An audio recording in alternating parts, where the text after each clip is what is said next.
Franchir les portes des 3 ateliers Berry-Beauté, c'est entrer dans une fourmilière. Ici, les 165 employés titulaires se répartissent le travail sur 28 machines et robots différents. Leur mission, fabriquer des bouchons pour la parfumerie de luxe et la cosmétique haut de gamme. Marie Vauquier est responsable des ressources humaines. Nous, notre particularité, c'est qu'on change très souvent de produits et de références, puisqu'en fait, on se renouvelle beaucoup. Les best-sellers vont passer de mode, puis il va y en avoir des nouveaux, etc. Et pareil pour la cosmétique, on change très souvent. Donc à chaque fois qu'il y a une nouvelle référence, elles repartent de zéro en fait. Donc voilà. 70% des clients sont de grands parfumeurs français ou étrangers. Les bouchons de plastique sont d'abord façonnés dans l'atelier d'injection à l'aide de moules très fragiles. Bruno Viguier est le directeur du site Berry-Beauté. On a des moules qui sont tellement fragiles que si vous laissez une pièce dedans et que vous refermez dessus, en fait, l'empreinte est morte en fait. Donc du coup, on met beaucoup de détection embarquée sur nos mains de robot.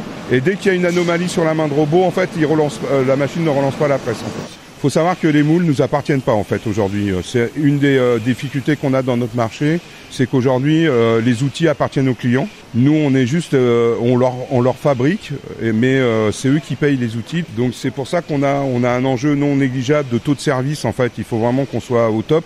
Parce qu'ils peuvent avoir des velléités de nous retirer les moules et puis on a juste nos yeux pour pleurer puisqu'en fait il leur appartient, ils en font ce qu'ils veulent. Berry-Beauté s'occupe aussi des cassandres des bouteilles de parfum. Ce sont les petits logos ou emblèmes des marques placés sur les produits finis. Aujourd'hui, les équipes travaillent sur les initiales d'un célèbre couturier français. Des milliers de pièces en plastique sont traitées pour obtenir un toucher brillant, froid et métallique.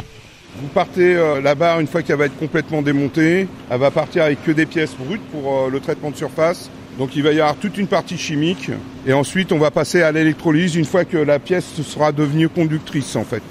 À la base, le plastique il n'est pas conducteur et donc nous on va faire que ce plastique va devenir conducteur à la fin de sa gamme chimique.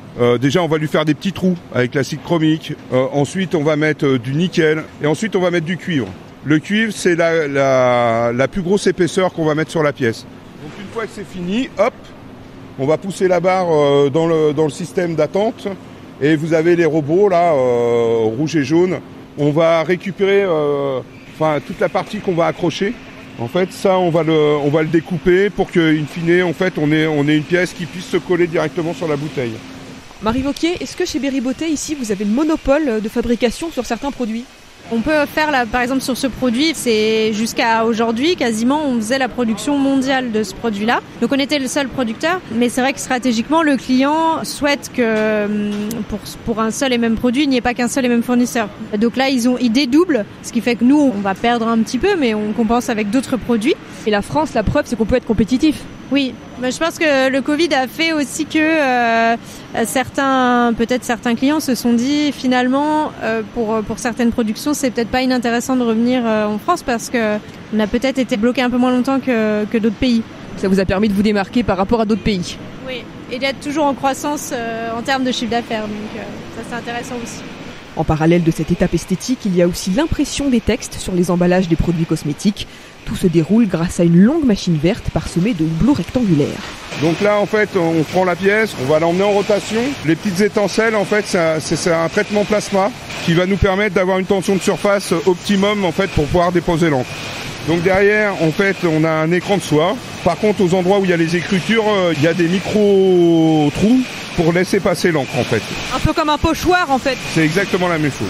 Tous les tubes de plastique vides sont ensuite placés un à un, tête à l'envers, sur des plateaux alvéolés, puis traités par des opérateurs.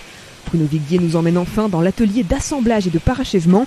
Ici, toutes les pièces de chaque référence sont réunies comme un puzzle.